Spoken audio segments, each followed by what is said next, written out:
Zac Robinson joining the Bucs has plenty of people in the building excited, and I'm telling you exactly why they should be with the offense he's bringing. That and more on today's episode of Locked On Bucs.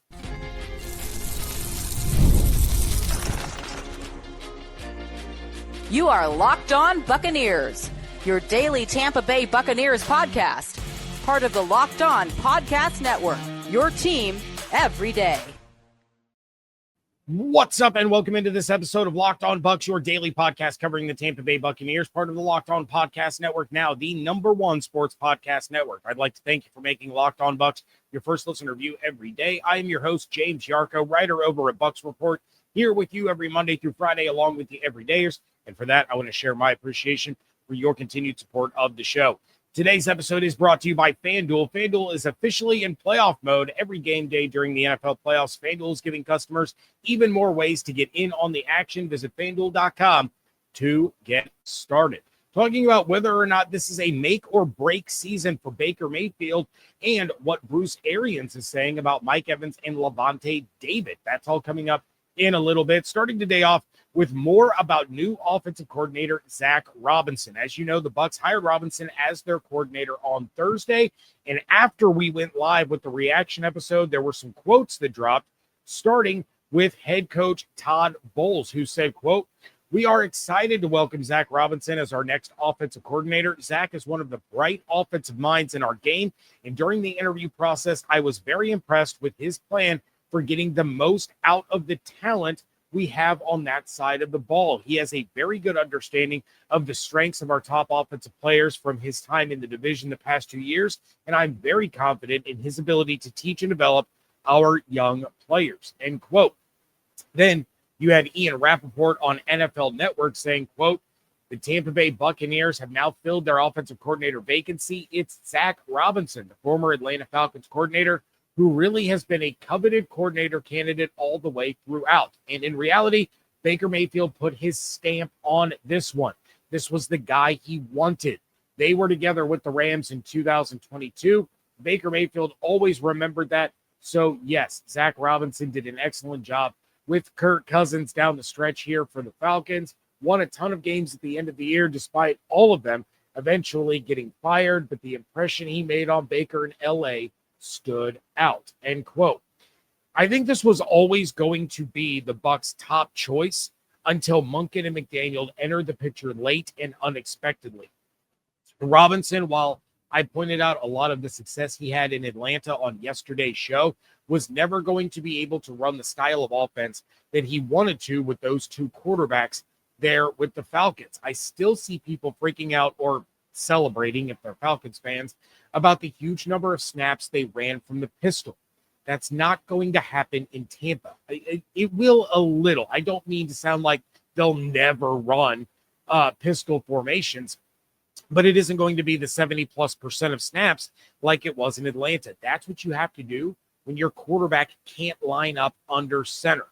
Aaron Freeman of Locked On Falcons, I gave you guys the quote that he gave me on that live reaction show. He said that number is going to go way down in Tampa because of the quarterback. He said the number went down with Kirk Cousins. So when Cousins replaced Penix last season, the number of pistol formations went down. The number of play actions went up. That wasn't a coincidence. That was a coordinator doing the best he could with a below average quarterback that needed a slimmed down version of the playbook. You go back to Todd Bowles' quote, and he talks about how he has a very good understanding of the strengths of the top offensive players and his plan for getting the most out of the talent that they have on that side of the ball. Zac Robinson talked about after he was hired with the Falcons that he is your players are your system. The players are more important than the plays. So what you saw in Atlanta was him utilizing the pieces that they had to the best of his ability. It's just that the overall pieces that they had were not that great, outside of two, arguably three guys in terms of the offensive skill positions.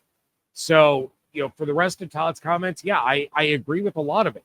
The weapons the Bucs have on the offensive side of the ball paired with Robinson should be a great fit. It should work better than it did in Atlanta. And the offense should look more like it was in Los Angeles with all the weapons that they have out there. It should look more like Liam Cohen's offense in Tampa in 2024. Now, I did have somebody point out in the comments from yesterday's live show when I said the offense shouldn't change much from what it was the last 2 years, and they said that 2024 and 2025 looked nothing like one another. And to an extent, that's 100% right. So what I should have said, and the point that I've been trying to convey, and I have not done obviously a good enough job of doing that, is that the system or the scheme isn't going to change much from what it has been the last 2 years. The verbiage will, but the overall scheme wasn't supposed to change much from Cohen to Grizz. Grizz learned from Cohen, who learned from McVay. Robinson also learned from McVay. So the offenses were supposed to be extremely similar. That was the whole point in promoting Josh Broussard. In reality, it didn't work out that way. What was different was the guy calling the plays. The concepts, the ideas, the baseline offense was all incredibly similar. We heard that from the players. It was the timing, the execution, and then the situational calls, and then that chess match against opposing defensive coordinators, which is really the most important part. That's where it changed. You can know how to do something, but it doesn't matter if you don't know when you're supposed to do it. So I did want to clarify that really quick. And I'm going to start my deep dive into Robinson over the weekend, get as much viewing as I can before dropping that all access, all 22 member exclusive episode. I'll bring a little bit of that to the Monday show with a little more information than what I have given so far, just because I plan on watching anywhere from 8 to 10 Falcons games over the course of the last 2 years. But I'll bring a Cliff's Notes version of what I see on Monday's show for those of you that are not all access members. And then finally, I want to touch on Rappaport's comments that Baker gave his stamp on this one, and that should be expected. Now, he also put his stamp on Grizz, but that was understandably so in the moment. Again, I couldn't find where he was pushing for Grizz to be hired over everyone else, but we know he was pushing for Robinson ahead of Cohen. And then he pushed for Robinson again this time around. The most important relationship in all of this is between the offensive coordinator and the quarterback. Bringing in guys, Cohen, Grizz, Robinson, that the quarterback loves and wants to work with is extremely important. It can't be the biggest reason that you hire a guy, but it is extremely important. The same goes for the offensive coordinator. You don't want to bring in an offensive coordinator that has no interest in working with your quarterback. They have to understand the quarterback situation of the team they're joining. So when you bring in guys that already have a positive history with the guy that you are having lead your team week in and week out, that like working with that guy that's under center, that sets them apart from some of the other candidates. The whole thing does not work if Robinson and Baker are not on the same page. I will reference a lot of the people or a lot of the Bucs fans on social media that wanted the Bucs to bring in Kubiak. Yeah, that was never, ever, ever going to happen because those two do not have a good relationship. There's no trust there. So Robinson and Baker have to do this thing in lockstep with one another, or the offense is going to be a completely disjointed mess. Do not be the least bit surprised if we see Baker with a little more freedom at the line of scrimmage like we did in 2024, and I fully expect Robinson to give him that freedom because of that trust, something he rightfully didn't have in his quarterbacks in Atlanta last year. All of that said, could this hire potentially be the reason Baker doesn't get an extension this offseason? That is coming up next on today's episode of Locked On Bucs, part of the Locked On Podcast Network, your team every day. Tax season doesn't have to take over your life. This year, TurboTax is making it easier than ever to just hand things off and move on with your day. With TurboTax Full Service, you can have your taxes done for you by a trusted local expert start to finish without the stress or guesswork. Instead of spending hours trying to figure out forms, you can meet with a local TurboTax expert in person or connect online. They handle everything from W-2s to self-employment forms and work to get you every deduction. You can upload your documents, go about your day, and get updates right in the TurboTax app. I have been a dedicated TurboTax user from the time I started doing my own taxes over 20 years ago, and I have stayed with them because of how easy they make everything and because they ensure that I never miss out on anything with their expert help. For a limited time, you can have your taxes done by a local TurboTax expert for just $150 all in if a TurboTax expert didn't file for you last year. Just file by February 28th. Take taxes off your plate and get back to your life. Visit TurboTax.com/local to book your appointment today. Thank you again for making Locked On Bucs your first listen review every day, and thank you for making Locked On the #1 sports podcast network. If you haven't already, you got to check out the Everydayer Club. I have been talking about this all 22 all access episode that I am going to bring to those all access members. We're getting the group chat up and running. There's exclusive perks, discount at the merch store. You want to check it out. The link is in the show notes. I heard an interesting question posed regarding the Bucs and their future, and I wanted to get some thoughts on it. So Rick Stroud and Tom Jones reunited. A lot of you remember the old Rick and Tom morning show on WDAE, but they were both on the Good Day Tampa Bay podcast. And Jones asked Stroud if he thought the Bucs were viewing this season as make or break for both Baker Mayfield and Todd Bowles. Todd is coming into the first year of his 3-year extension, but Baker is entering a contract year. They may not know what they actually have in Baker. This was Tom Jones' reasoning, is that the Bucs may not know what they actually have in Baker considering his performance last season, and that they may decide to let this thing play out before giving him another deal. Now, I think that last year there were some extenuating circumstances surrounding Baker's play. He had all those injuries. I can't remember the numbers off the top of my head. I rattled them off earlier. I think it was something like 8 or 9 different injuries, and he showed up on the injury report like 12 or 13 times over the course of the season. So he dealt with all of that on top of missing his offensive line. He was missing multiple receivers for multiple weeks. His running back was gone for almost 2 months.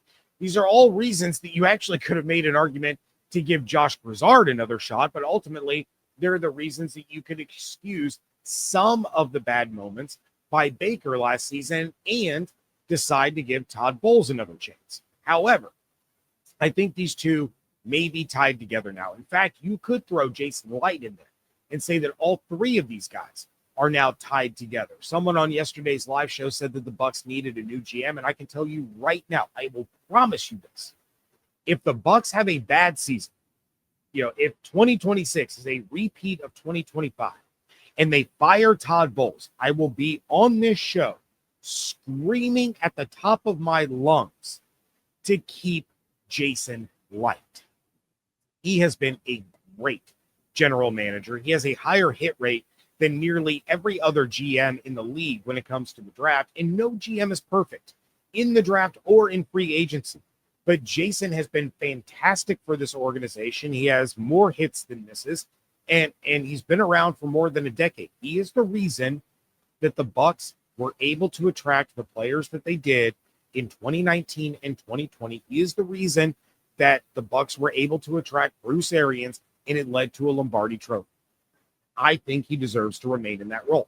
All that said, that doesn't mean that the Glazers will agree. And if they clean house, they could clean the entire house. However, if Baker was doing what Rappaport said and really pushing for Robinson to be the hire, and the 2026 season goes the same way 2025 went, Bowles and Baker could both be out of town in a hurry. You don't want to see that. For the sake of the franchise, I don't care if you like Todd Bowles. I don't care if you like Baker Mayfield. I don't care if You hate both of them. For the sake of the franchise, you want both of these guys to succeed unlike ever before. But now they may effectively be on a one-year deal, and if this 1 year doesn't work, you have to move on. Now, we know the Baker may not take too kindly to that. He's obviously a big revenge guy. He is the chip on the shoulder guy. We have talked about that numerous times. And not having job security beyond this season could create some tension and hard feelings come negotiation time. He knows he can get $20 million more a year in free agency than he's getting right now from the Bucs. He absolutely can. Again, I don't care what your personal feelings are about Baker Mayfield or his abilities on a football field. That is where the quarterback market is. The Jets, Dolphins, Steelers, Cardinals, Vikings, they would all take Baker in a heartbeat without hesitation over what they have right now. And that would drive his price up to the $55 to $60 million per year range. Again, doesn't matter whether you like it or not. That is where we are in terms of quarterback salaries. In today's NFL, to have a quarterback of Baker's caliber for under $40 million a year is an absolute steal. Unless they're on a rookie contract, that's a completely different case. But you cannot find a Pro Bowl quarterback that is among the leading touchdown scorers of the past 3 seasons combined that cost as little as Baker Mayfield. They don't exist except for Baker. So you do run that risk of upsetting him and making negotiations harder on yourself if you wait too long. Players want security. That's why they hate the franchise tag. We do live in a world where Baker gets his extension ahead of the season and the Bucs can free up some cap space, add more void years to kick the can down the road a little bit to free up some money. This is on the table.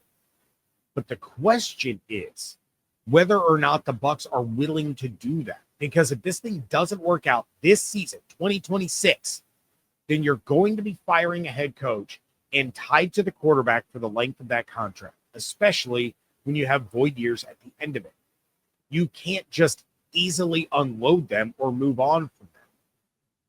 So you're bringing in a head coach that will be tied to a quarterback that he didn't choose. Now, it's easy to say that if a head coach doesn't want to work with Baker Mayfield, they're not going to interview for the job to begin with, unless they just want experience interviewing for a job. In the case of, a defensive coordinator or an offensive coordinator that had an incredible season and they just want the experience to do it. They may not have true interest, but chances are if you're taking a head coaching interview, you're going to be interested in the job. I do not envy the decision that Jason has to make here. I think Baker has shown more than enough to stay. I think he is a big reason that the Bucs were talked about before the season and into the season as Super Bowl contenders. I think he saved this franchise from going into a really dark place following the Brady years and the cap restrictions that they had because of all the money they paid for that 3-year run. And I would be fine with him getting another 2 to 3 year extension this offseason, especially if it frees up some cap that they can use on other players, more specifically players on the defensive side. Right now, the Bucs are estimated to have just under $17 million in cap space. You can free up a lot with restructures and extensions, but there are guys that you need to sign, and there are guys that you need to bring back. That $17 million is going to go quickly. And when you are a team that needs that elite pass rusher, when you are a team that needs a proven commodity at linebacker, when you are a team that has to build up a defensive line that has woefully underperformed when your name is not Vita Vea, $17 million isn't going to cut it. You've got to find ways to have a little bit more fluidity with your cash, and you have to be able to find a way to restructure these deals so that you can put the team on the field that we all thought the Bucs were through the first 8 games. Speaking of guys that need to come back, Bruce Arians spoke with Kay Adams about two Buccaneers legends. That is coming up next on today's episode of Locked On Bucs. NFL playoffs are in full swing, and there's nothing like being at the game. The crowd noise, the energy, cheering alongside other fans. Watching at home is great, but being in the stadium hits different. The frustrating part has always been getting tickets, waiting in queues, dealing with logins, watching prices change right at checkout. That's why the Game Time app gives the advantage back to fans.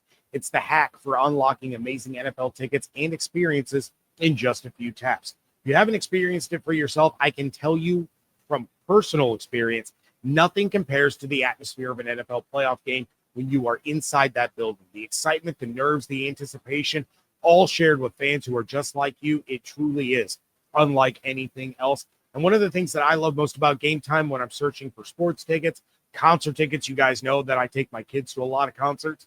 All the fees are included so that there's no surprises when you get to check out. What you see is what you pay. Take the guesswork out of buying NFL tickets with Game Time. Download the Game Time app, create an account, use code LOCKEDONNFL. That's LOCKEDONNFL for $20 off your first purchase. Terms apply.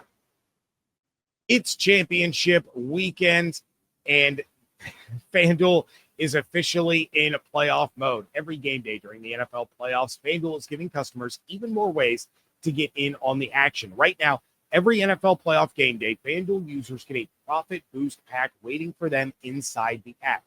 Each game day, you'll see a pack loaded with multiple profit boosts that you can apply to the bets that you like the most. Open your profit boost pack first thing on game day and see what boosts you want to apply. You make your picks, apply your profit boost to go after even bigger payouts as the playoffs keep rolling. The New England Patriots are 5.5-point road favorites over the Denver Broncos, while the Seattle Seahawks are 2.5-point home favorites over their NFC West rival Los Angeles Rams. Seattle is still the favorite to win the Super Bowl at plus 145, followed by the Rams at plus 210, the Patriots at plus 240, and then the Denver Broncos all the way at plus 1,300. So visit FanDuel, an official sportsbook partner of the NFL, and grab your profit boost pack every NFL playoff game day. Wrapping things up here on today's episode of Locked On Bucs, Bruce Arians appeared on Up and Adams with Kay Adams, and they were, of course, talking about the Bucs, as Bruce is prone to do at every stop he makes. But Kay Adams asked him if she needed to prepare herself for a world where Mike Evans and Lavonte David are not on the Buccaneers. Bruce said, quote, "I don't know about Mike. I think Lavonte is probably going to retire, but I never count him out. He goes back every year, sees how he's feeling, and the guy's amazing. He stays in great shape. But I'd be shocked if Mike retires," end quote.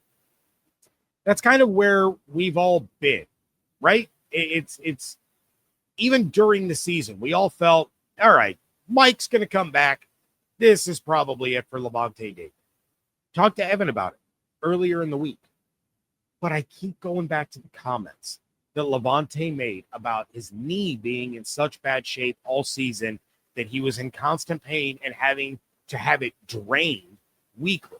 And I go back to the comments that he's made about bringing the right guys in and the right roles. And I think that there's more than a 0% chance that Lavonte David plays next year. It's not an answer that we're going to get for a while, probably not until closer to the time the free agency begins, which is going to be March 11th. Now, teams can start talking to players. You have the open negotiating window beginning on March 9th. So really, that's kind of when it starts, because we're going to start hearing deals immediately, knowing that tampering has been going on.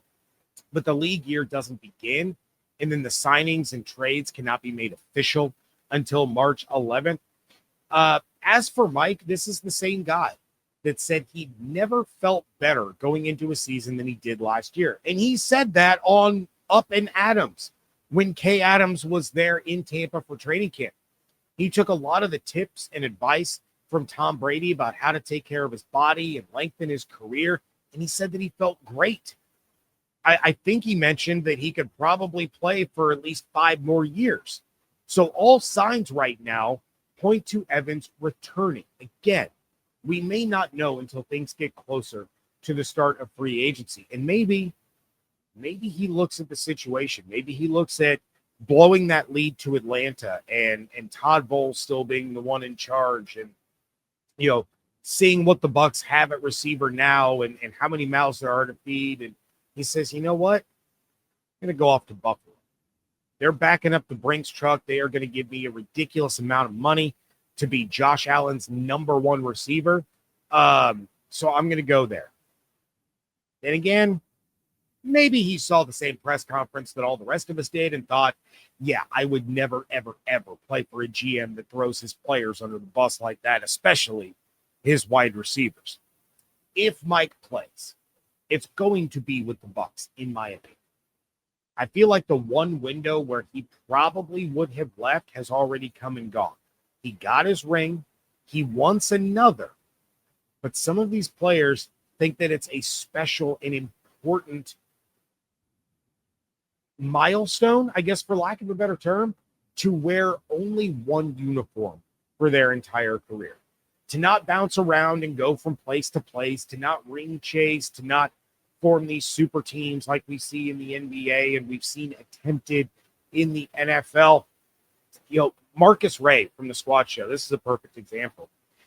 He was talking and he said that when these teams are courting coaching candidates and free agent players to come and play there and sign there and all those things, they have to sell the wife on the team in the city more than the players a lot of these times. Because the players are looking at this as a job. Hey, I'm going to go to this city. I'm going to play with this quarterback for this offensive coordinator or this head coach, or a head coach goes, I'm going to go to this city and I'm going to do my job and coach this team because they have all these great pieces. You're also asking the wives and the families to uproot their lives and move clear across the country. They're having to search around and find the right schools. They're having to take their kids away from all their friends, and they're the ones that are there more often because of the demands of the job that these guys have, where they're traveling for weeks on end, and they're gone for long hours of the day once training camp begins. That's a lot. And that weighs heavily on these decisions. We saw Mike McDaniel basically say that if he's going to take an offensive coordinator job, even though he was close to taking the Bucs job, he was going to go to the Chargers because that's where his wife is from. That's where her family is. That weighed heavily on their decision. So shout out to Ashley for telling Mike the last time he was a free agent that she wanted to stay in Tampa. Hopefully she does it again this time around, and there's no very depressing surprises that we would have to come on this show, do a live reaction where we're essentially just doing group therapy, that Mike Evans would wear a uniform that isn't pewter and red.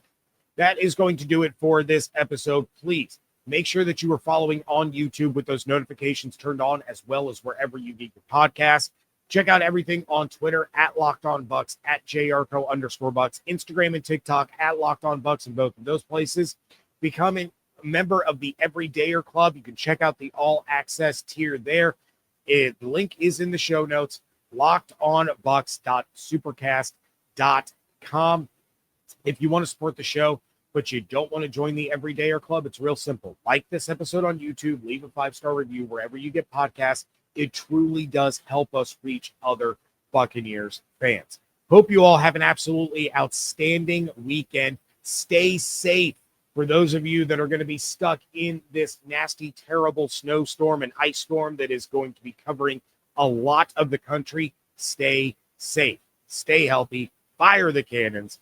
I want to thank you so much for joining me right here on Locked On Bucs, part of the Locked On Podcast Network, your team every day.